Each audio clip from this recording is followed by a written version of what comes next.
बिस्मिल्लाहिर्रहमानिर्रहीम। I am doctor Akhtar working as chest specialist in Burewala as well as in Chichawatni. एक question पूछा है patient ने कि डॉक्टर साहब टीबी है, वो एक रिपोर्ट उनके हाथ में होती है जी, हमें टाइफाइड की वो एक रिपोर्ट लेके फिर रहे होते हैं और कहते हैं जी टाइफाइड है हमें जी, और टाइफाइड जो है ना वो 1 महीने से हम या 2 महीने से इलाज कर रहे हैं लेकिन टाइफाइड ठीक नहीं हो रहा, और कुछ केसेस में तो 6-6 माह से टाइफाइड का इलाज हो रहा है और ऑक्सीडेल वो कहते हैं लगाते हैं और मुख्तलिफ इंजेक्शन इंजेक्टेबल कोएक्स लगा रहे होते हैं। अब इसमें मैं थोड़ा सा डिफरेंस बताना चाह रहा हूँ कि मोस्टली अपनी हमारी प्रैक्टिस में जो मैंने देखा अपने एक्सपीरियंस में तकरीबन कोई 70-80% केसेस जिनको टीबी होता है वो टाइफाइड के चक्कर में अपना टाइम जो है वो ज़ाया करते हैं, और इस ड्यूरेशन में डेफिनेटली उनकी सराउंडिंग में वो टीबी फैला चुके होते हैं। तो अब ये एक प्रॉब्लम है। प्रॉब्लम क्या है कि बुखार यूजली बुखार टाइफाइड में भी होता है, टीबी में भी होता है, और भी कई कैटेगरीज हैं जिनमें बुखार होता है, लेकिन हमारी सोसाइटी में जो प्रॉब्लम है उसको ज़रा फोकस करना चाह रहा हूँ कि पेशेंट यूजली किसी भी लैब में जाता है या लैब वाला खुद ही उसको जब वो टाइफाइड करता है तो पॉजिटिव होता है और वो कहते हैं जी आपको टाइफाइड है, और वो किसी कोएक या डिस्पेंसर से बार बार इंजेक्शन लगवा रहे होते हैं, और जो टीबी है वो उसकी इन प्रोग्रेस होती है। अब इसमें 3 एस्पेक्ट में मैं बात करना चाहूँगा किसी भी इस टॉपिक में जो हम बात कर रहे हैं। एक तो ये है कि प्रॉब्लम क्या है, वो ये प्रॉब्लम है। दूसरे नंबर पे मैं उसकी एक्सप्लेनेशन दूंगा ज़रा मेडिकली, जो कि रिसर्च बेस होगी to some extent, evidence base, और तीसरे नंबर पे हम उसका हल बताएंगे। तो अब ये एक प्रॉब्लम है जो यूजली हम सोसाइटी में ये लोगों में देखते हैं, ये पेशेंट्स हमें कहते हैं आज मोस्टली आके, फिर वो आपको हम कुछ मेरे कोलीग्स जो डॉक्टर हैं वो भी इस चीज़ को समझते होंगे कि उनके हाथ में रिपोर्ट होती है डॉक्टर साहब हमें टाइफाइड है, और टाइफाइड ठीक नहीं हो रहा, बुखार है बेसिकली, और बुखार जो है वो 5-6 माह से चल रहा है, और इसके लिए हम इंजेक्शन भी लगवा रहे हैं और मुख्तलिफ लोगों से लगवाए हैं, मुख्तलिफ डॉक्टर से लगवाए हैं, कोएक से या डिस्पेंसर से, लेकिन बुखार नहीं जा रहा। अब ये एक प्रॉब्लम है और बहुत कॉमन है, आप भी देखते होंगे। अब इसकी एक्सप्लेनेशन क्या है, मेडिकली या लॉजिकली एक्सप्लेनेशन क्या है, वो मैं जरा आपको बताता हूँ कि टाइफाइड और टीबी का क्या आपस में रेलेवेंस है या नहीं है, और क्यों हमारी सोसाइटी में ये है। अब सबसे पहले इसका समझना जरूरी है कि टाइफाइड में क्या होता है और टीबी में क्या होता है। एक आम लेमैन लैंग्वेज में बताना चाहूंगा। जो टाइफाइड होता है ये डिजीज फैलती है थ्रू आपकी सिक्रीशंस के और थ्रू जो वेस्ट प्रोडक्ट हैं हमारी बॉडी के, थ्रू फीसेस। अब होता यह है कि हमारा पानी साफ नहीं है डेफिनेटली मोस्टली एरियाज में, कोई 80-90% केसेस में, तो ये पानी के जरिए फैलता है टाइफाइड को, जो जरासीम है, जो बैक्टीरिया है। तो अब अगर हर दूसरे बंदे का आप अगर टाइफाइड या टाइफाइड का टेस्ट करवाएं तो वो पॉजिटिव होगा, और डेफिनेटली पॉजिटिव होगा क्योंकि एंटीबॉडीज बन जाती हैं। इसको हम कहते हैं एंटीजन। ये जो जरासीम होता है, ये एंटीजन आपकी बॉडी में जाता है, वो किसी भी तरीके से चला जाए, और हमारी जो बॉडी है उसके खिलाफ एंटीबॉडीज बनाती है, जो उसमें रिपोर्ट में आपको नजर आती है। जिस तरह बच्चों की वो पोलियो की वैक्सीनेशन करते हैं कि वो एंटीजन देते हैं और एंटीबॉडीज बन जाती है, इसी तरह से ये भी स्टोरी होती है। अब वो ये है कि मोस्टली लोगों में वो पॉजिटिव आएगा अगर किसी को टाइफाइड है या नहीं, क्योंकि हमारा पानी साफ नहीं है इसलिए वो पॉजिटिव आएगा। तो अब उस गलत फहमी की वजह से अगर किसी को बुखार है तो वो उसको करते हैं, और वो यूजली लैब वाले करते हैं, और पेशेंट जो है ना वो 5-6 महीने ज़ाया कर देता है, और मोस्टली कोई तकरीबन 70-80% केसेस में उसको टाइफाइड तो क्या उसको टीबी होती है, और टीबी जो है वो मुख्तलिफ लोगों को तब तक वो फैला चुका होता है। अब टाइफाइड का थोड़ा सा बता दूं कि टाइफाइड जो है ना ये इतनी सालों में चलने वाली, इसका फर्क थोड़ा सा बताता जाऊं कि जो टाइफाइड है ये दिनों की डिजीज है, 5-7 दिन में अपना काम करती है, उसके बाद ये कॉम्प्लिकेशन में चली जाती है, हम पेरिटोनाइटिस कहते हैं मतलब। और इसमें जो बुखार होता है उसको हम कहते हैं स्टेप लैडर पैटर्न। जिस तरह सीढ़ी में आप चढ़ते हैं ना कि आपको पहले बुखार कम होगा, फिर तो तेज होगा, उससे तेज होगा और उससे तेज होगा, और उसके साथ स्पेशली साथ में उल्टियां होती हैं, पेट में दर्द होता है, मोशन लगते हैं, मतलब पेट से रिलेटेड या पेट की बीमारी दूसरे लफ्ज में आप कह सकते हैं, और शदीद किस्म की बीमारी ये टाइफाइड होता है, और इतना ये लंबा नहीं चलती, आमतौर पर मैं बात कर रहा हूं जो एक्यूट केसेस होते हैं। अब ये तो है इसका सिनेरियो। दूसरा जो है वो टीबी जो फेफड़ों की टीबी है, क्योंकि टीबी की मुख्तलिफ कैटेगरीज हैं। 80% केसेस में हमारे फेफड़ों को अफेक्ट करती है, बाकी 20% में आपको हड्डियों की हो सकती है, पेट की हो सकती है, लिम्फ नोड्स हम कहते हैं उनकी, और भी मतलब कैटेगरीज हैं, स्किन की हो सकती है, लेकिन 80% केसेस में जो फेफड़ों की मैं उसकी बात कर रहा हूँ। अब जो टीबी है, फेफड़ों की जो टीबी है, लंग्स की टीबी है, वो महीनों में होती है, कैसे होती है? आप किसी भी टीबी वाले पेशेंट ने खांसी की या उसके साथ आप इन कांटेक्ट रहे, आपका फैमिली मेंबर था, तो उससे आपको टीबी होती है। कैसे होती है वो मैं बताता हूं। अब जो टीबी है उसमें उसका रूट ऑफ ट्रांसमिशन जो एक बंदे से दूसरे को जाता है वो है थ्रू लंग्स के जरिए, थ्रू जब वो खांसी करता है उसके जरिए से, जब वो बात करता है तो स्क्रीशंस हम कहते हैं, या एरोसोल वर्ड उसके लिए बोलते हैं, स्क्रीशन जो आपके मुंह से होती हैं या खांसी वाली होती हैं उनके जरिए से। अब होता यह है कि जिसको टीबी है जब वो खांसी करता है और उससे जो स्पूटम वो नीचे जमीन पे फेंकता है, तो वो जब ड्राई होता है तो उससे एक दफा खांसी करने से तकरीबन कोई 1 मिलियन, ये कैलकुलेटेड मैं बात कर रहा हूं बुक्स की, 1 मिलियन यानी कोई 10 लाख तक जो है ना वो बैक्टीरिया के जरासीम आपके माहौल में आ जाते हैं। अब जो नजदीक लोग हैं वो उसको इनहेल करते हैं, यानी सांस की नाली के अंदर वो सांस के जरिए चले जाते हैं। और जब वो बंदा इम्यूनो कम्प्रोमाइज, हम कहते हैं कि आसाबी निज़ाम कमजोर होगा, उसकी मुख्तलिफ वजूहात हो सकती हैं, शुगर, ब्लड प्रेशर किसी को है, किसी को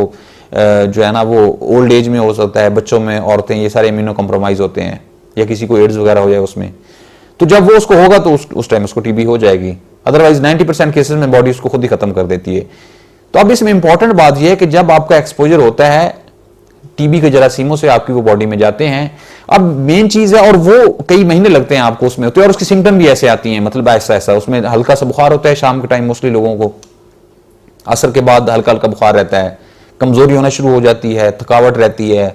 और पसीने आते हैं, स्पेशली शाम या रात के वक्त पसीने आते हैं, वजन कम होना शुरू हो जाता है,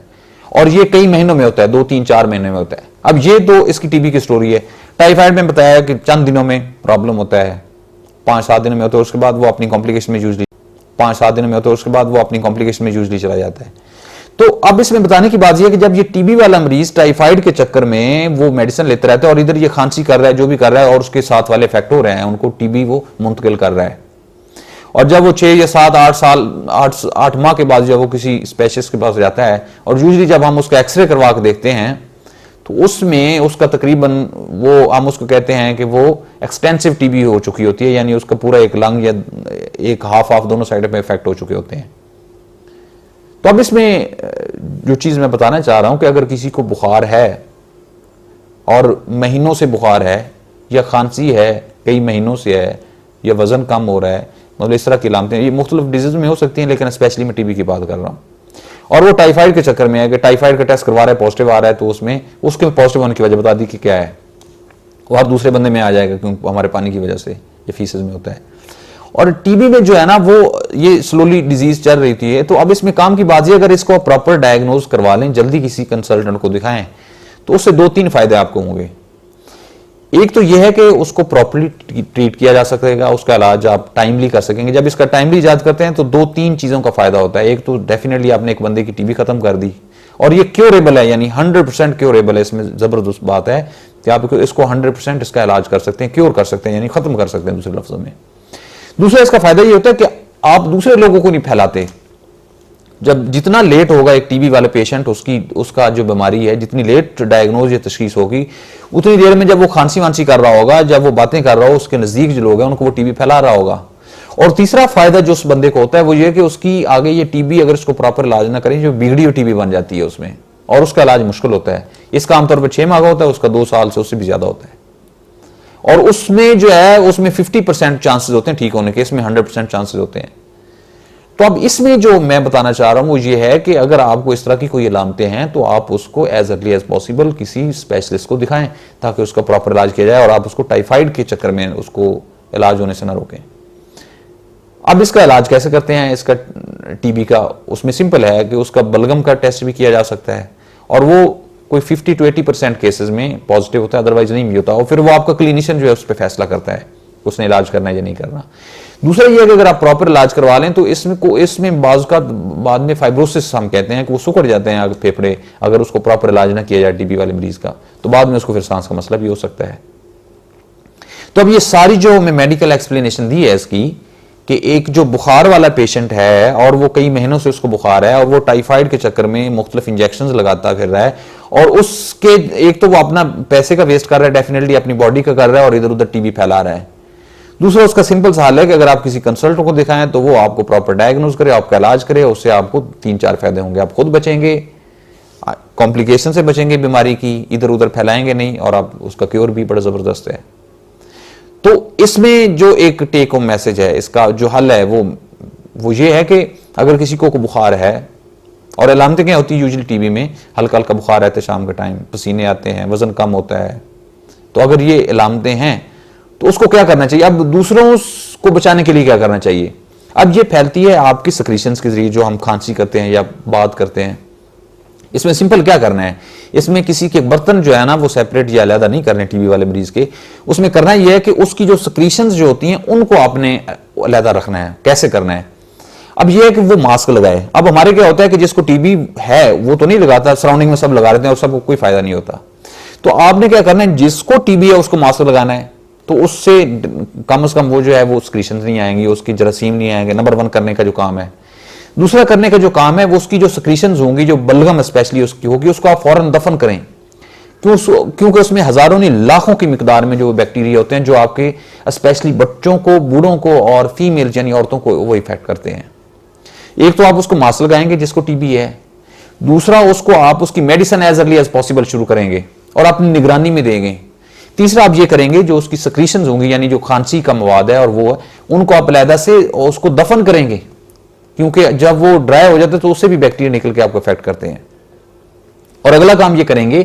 कि कम से कम इलाज करने के 21 दिन से 1 माह के अंदर उसका जो बैक्टीरिया मर जाते हैं। तो 21 दिन आपको उस मरीज को आप किसी अलहदा जगह में खुली फिजा में रखेंगे। अब इसमें खाने की चीजों का मैं सेपरेट करने का नहीं कह रहा, मैं उसको कह रहा हूं कि आपने उसको जरा अलहदा लिखना, एक बंद कमरे में रखना, खुली फिजा में रखना है, जिससे वो उसके जो है ना वो जरासीम दूसरों को इफेक्ट नहीं करेंगे डेफिनेटली। तो उसके बाद आप डेफिनेटली घुल मिल सकते हैं, आपस में बैठ सकते हैं, कोई मसला नहीं, और उसका फिर आप पूरा इलाज करें। अब इसमें तीसरा जो मेन पॉइंट मैं बताना चाहूंगा, जो यूजुअली हमारे होता है और मैंने देखा है अपनी प्रैक्टिस में बहुत सारे मरीजों को, जैसे ही उनका बुखार थोड़ा सा ठीक होता है वो मेडिसिन छोड़ देते हैं, और वो यूजुअली 1 माह में हो जाता है कि आपका बुखार या खांसी वांसी जो भी होती है वो ठीक हो जाती है। जब आप मेडिसिन छोड़ जाते हैं तो ये एक बड़ा अलार्मिंग साइन है कि आप एक कॉम्प्लिकेटेड, या हम कहते हैं ड्रग रेजिस्टेंट टीबी यानी बिगड़ी टीबी आप कह लें, वो पेशेंट उस तरफ जा रहा है, और वो बड़ी खतरनाक चीज है। एक तो उसको डायग्नोज करने के लिए बड़ा लंबा चौड़ा उसके टेस्ट वेस्ट होते हैं, और उसकी मॉनिटरिंग जो है वो कम से कम 2 साल करना होती है, और उसका इलाज भी 2 साल का है। और तीसरी उसमें जो अच्छी बात नहीं है कि उसमें 50% केसेस में आप ठीक होते हैं, 50% केसेस में ठीक नहीं होते हैं। और उसमें चौथी हार्मफुल बात है कि अगर आप उसमें किसी को टीबी देंगे तो वो बिगड़ी हुई टीबी देंगे, वो सादा नहीं देंगे। तो इसमें जो अगला मैसेज मैं देना चाहूंगा, अगर किसी को है इसका प्रॉब्लम, तो वो उसकी निगरानी करें जिसको टीबी है, और उसको पूरे 6 माह जितना भी इलाज का आपको डॉक्टर बताए वो पूरे करें। वो क्यों करें? वो उसमें आप उस पेशेंट को भी सेव कर रहे हैं और खुद को भी कर रहे हैं, अपने बच्चों को भी सेव कर रहे हैं, आप सराउंडिंग को भी सेव कर रहे हैं। तो जिसको टीबी है, अगर वो खुद सुन रहा है, तो अगर उसको खांसी वांसी और सांस उसका वो ठीक हो जाता है, उसकी बुखार ठीक हो जाता है, तो वो मेडिसिन नहीं छोड़े, अपने 6 माह पूरे करे। अब उसमें जो इंपॉर्टेंट समझने की बात है, उसमें ये ठीक नहीं कि हमारी अलामतें ठीक होगी, हमारा बुखार ठीक होगा, खांसी ठीक होगी तो छोड़ दें, इट्स ओके, ऐसी बात नहीं है। ये अलामतें ठीक होना समथिंग डिफरेंट है, बीमारी का इलाज होना समथिंग डिफरेंट है, और उसका पूरा कोर्स होता है 5-6-7 माह का, 6 माह का स्पेशली, और कुछ केसेस में 8 माह का, अगर वो टाइप 2 में हम चले जाएं, वो अलग एक कैटेगरी है। तो अगर किसी को टीबी है तो वो अपना वो पूरा कोर्स करे, तो इस तरह आप बचा सकते हैं। तो अब इस पूरे सिनेरियो में जो मैंने बात की है वो है, एक तो ये जो गलत फहमी होती है, मिसअंडरस्टैंडिंग होती है मुख्तलिफ लेबॉर्ट्री की वजह से, कि वो टेस्ट करते हैं और वो एक पेशेंट जो है वो एक सीधी लाइन से नीचे उतर जाता है, और वो टाइफाइड के चक्कर में 5-6 माह ज़ाया करता है, बॉडी भी इफेक्ट होती है, बच्चे भी इफेक्ट होते हैं, फैमिली भी होती है, पैसे भी ज़ाया होते हैं, और डिजीज़ भी कॉम्प्लिकेट हो जाती है। तो इसमें अगर आपको इस तरह की कोई प्रॉब्लम है, खांसी, सांस वांसी, इस तरह का कोई मसला है, तो आप अपने पल्मोनोलॉजिस्ट को दिखाएं, प्रॉपर उसको डायग्नोज करें और उसको ट्रीट, 6 माह का कोर्स करते हैं, बात खत्म है उसमें। अगर ये आप नहीं करेंगे तो डेफिनेटली जो मैं आपने ये सारी स्टोरी बताई है, तो उसमें कॉम्प्लिकेशंस आती हैं और प्रॉब्लम्स आते हैं। तो टेक होम मैसेज इसमें क्या है, वो ये है कि अगर किसी को बुखार है, हल्का हल्का बुखार रहता है शाम के टाइम, जिस्म में दर्दें होती हैं, थकावट रहती है, पसीने आते हैं शाम को, और कई माह से ये सिलसिला चल रहा है, तो आप एज अर्ली एज पॉसिबल अपने चेस्ट के स्पेशलिस्ट को दिखाएं, उसको प्रॉपर डायग्नोज करें, उसका इलाज करें। अल्लाह ताला आपका और आपके अहले खाना का हामी नासर हो। अगर आपको चेस्ट से रिलेटेड या मेडिसिन से रिलेटेड कोई और क्वेश्चन पूछने हैं तो मोस्ट वेलकम, आप नीचे कमेंट्स में लिखिए, कोई क्वेश्चन है, हम कोशिश करेंगे कि आपको as early as possible video की शक्ल में उसका रिप्लाई किया जाए। अल्लाह ताला आपका और आपके अहले खाना का हामी नासर हो। अल्लाह हाफिज़।